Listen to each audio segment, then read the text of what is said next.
Halo teman-teman semuanya, 2 minggu yang lalu saya sempat membahas tentang Leica Q343 di Leica Store Jakarta. Dan kali ini saya akan bahas lebih detail kamera ini setelah mencoba beberapa hari. Leica Q itu adalah kamera yang desainnya unik. Bentuknya seperti kamera rangefinder di zaman kamera film. Dengan bagian atas yang datar dan desain yang relatif simpel. Kamera ini tidak bisa ganti lensa, namun sensornya full frame 60 megapiksel dan lensanya fix 43 mm f2 apo. Kamera Leica Q pertama kali hadir di tahun 2015 dan kini sudah generasi yang ketiga. Q343 ini adalah Leica Q yang pertama yang menggunakan lensa yang berbeda dari pakemnya. Sesuai namanya, 43 ini menggunakan lensa berjarak fokal 43 mm, bukan 28 mm seperti biasanya. Mungkin teman-teman yang sedang mengincar Leica Q itu jadi agak sedikit bingung ya. Mendingan Q yang biasa atau Q43 ini. Menurut saya itu tergantung dari jenis fotografi yang teman-teman sukai.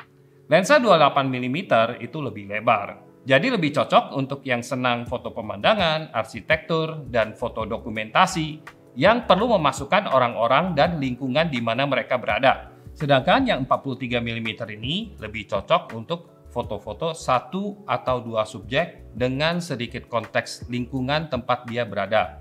Misalnya foto potret, human interest, still life, dan food photography. 43 mm terkenal sebagai jarak fokal yang netral.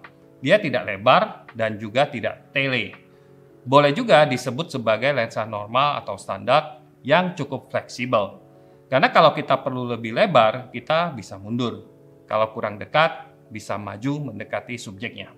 Secara desain, kamera ini meskipun tidak terlalu besar ukurannya, tapi dia tidak ringan juga. Karena bahannya dari logam. Total beratnya mencapai 794 gram. Lumayan ya. Tapi menurut saya sih kalau dibawa kemana-mana belum terasa terlalu berat. Seperti yang sempat saya singgung di video kesan pertama sebelumnya, yang paling menarik bagi saya di Leica generasi ketiga ini adalah adanya Leica Lux. Leica Lux itu menawarkan berbagai preset atau profile yang kita bisa download gratis dari aplikasi Leica Photos. Simple downloadnya, saya hanya perlu pairing app-nya dengan kamera yang kompatibel dan kemudian pilih Leica Lux yang diinginkan. Kita boleh download beberapa, tapi ada batasan jumlahnya. Jadi menurut saya pelajari dulu karakter masing-masing Leica Lux itu dan keep yang kamu suka. Dalam waktu yang relatif singkat, saya hanya mencoba 2 jenis look, yaitu Eternal dan Leica Chrome. Eternal itu memiliki kontras dan saturasi yang tinggi dengan warna magenta yang sedikit menonjol. Eternal menurut saya cocok untuk foto-foto suasana kota di malam hari yang penuh dengan lampu-lampu.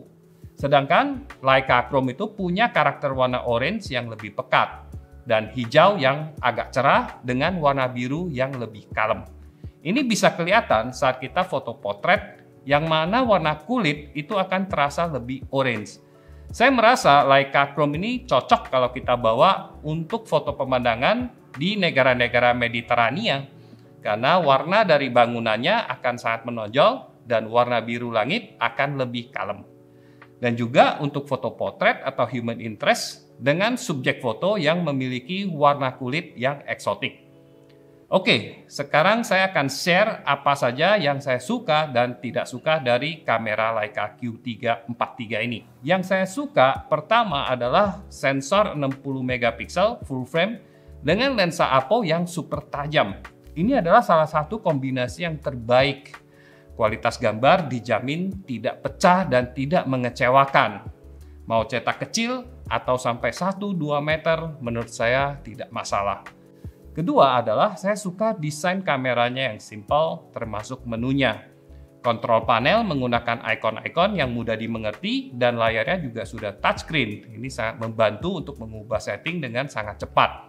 Kinerja autofocus dan deteksi subjeknya juga bagus. Untuk foto potret misalnya, kameranya langsung mendeteksi mata, meskipun jaraknya tidak terlalu dekat ya. Jadi dari cukup jauh juga sudah terdeteksi. Di kondisi yang terang, itu sangat baik sekali performanya dan di kondisi gelap masih oke, meskipun kadang-kadang bisa misfokus. ISO tinggi dan detail foto masih bagus banget meskipun resolusi dari sensor ini sangat tinggi, 60 megapiksel. Bahkan ini lebih baik daripada Q generasi yang kedua yang memiliki resolusi 45 megapiksel. Kenapa? Karena image sensor Q3 ini sudah menggunakan teknologi backside illuminated atau BSI. Saya cukup pede menggunakan ISO 3200 sampai 6400 dibandingkan di Q2 atau SL2 yang paling mentok di 1600. Lebih dari itu paling untuk keadaan darurat saja. Meskipun ISO tingginya oke, menurut saya masih kalah dikit ya dibandingkan dengan generasi Leica SL2S yang memiliki resolusi 24 megapiksel dan juga teknologi BSI.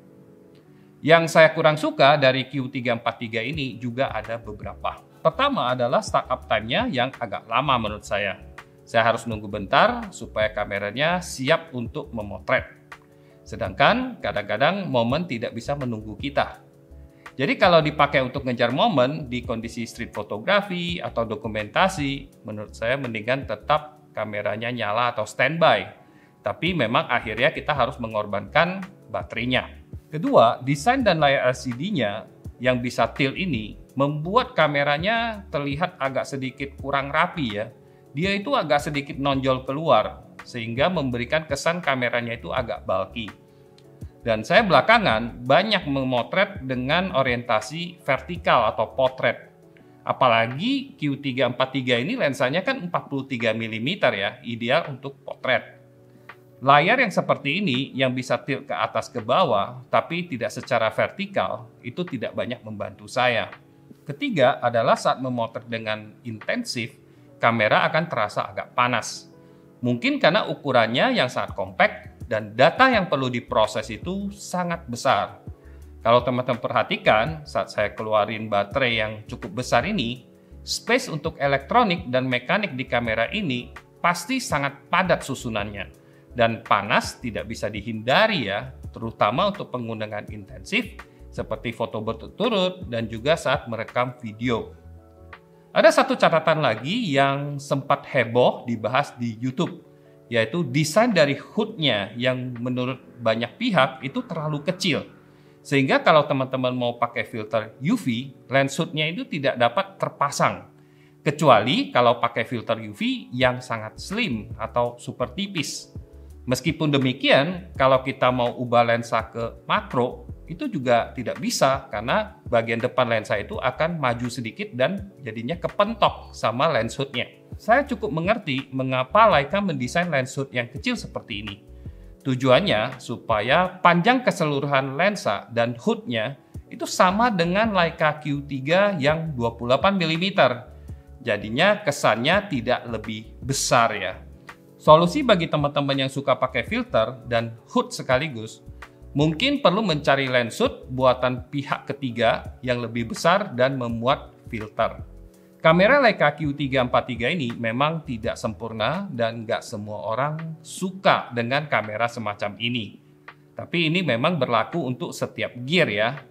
Nah, tapi yang agak menyulitkan adalah harga kamera ini relatif tinggi, yaitu lebih dari 120 juta. Nah, pertanyaannya adalah apakah kamera semacam ini worthy? Ya, mungkin tiap-tiap orang akan berbeda pandangannya dan berbeda kebutuhan dan juga kesukaan masing-masing. Yang saya bisa bilang adalah sampai saat ini, kamera seperti Leica Q ini unik. Belum ada merek kamera lain yang membuat kamera bersensor full frame dengan lensa 28 mm atau 43 mm. Yang mendekati mungkin ada seperti Ricoh GR3X yang punya lensa 40 mm f2.8 yang ukurannya sangat compact tapi sensornya APS-C. Atau teman-teman bisa juga memasang lensa 40 mm ke kamera mirrorless yang bisa berganti lensa. Tapi pengalaman menggunakan kamera Leica dan hasilnya pastinya akan berbeda karakteristiknya. Lalu apakah Q343 ini akan menjadi semacam special edition saja atau akan terus diperbaharui Leica di masa depan? Mungkin ini akan tergantung dari penjualan dari Q43 ini. Kalau peminatnya besar, kemungkinan akan menjadi permanen Dan Leica akan terus membuat Q43 seiring dengan Q28mm. Tapi kalau ternyata kurang peminatnya, mungkin akan berhenti sampai di sini. Saya pribadi mengharapkan Leica bisa terus membuat yang 43mm. Karena saya memang selain senang yang 28 juga sangat menyukai yang 43. Tapi saya lebih berharap kalau Leica itu membuat kamera seperti Q, tapi kita bisa tukar ganti lensa.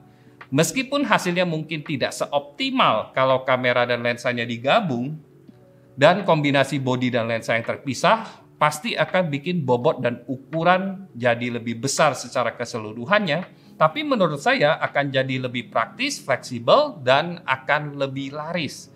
Bukan kameranya saja yang laris, tapi juga akan membantu penjualan lensa dan adapter. Saya juga paham kalau Leica itu sedikit khawatir.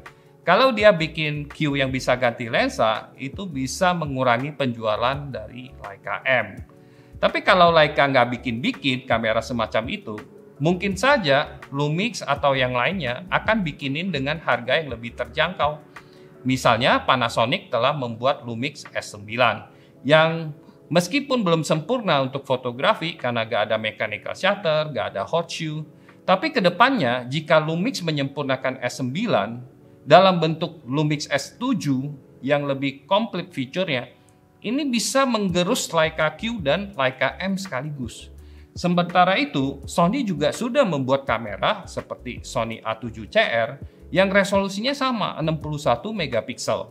Maka itu, saya rasa sudah saatnya Leica benar-benar mengamati dan merespon tren kamera terkini.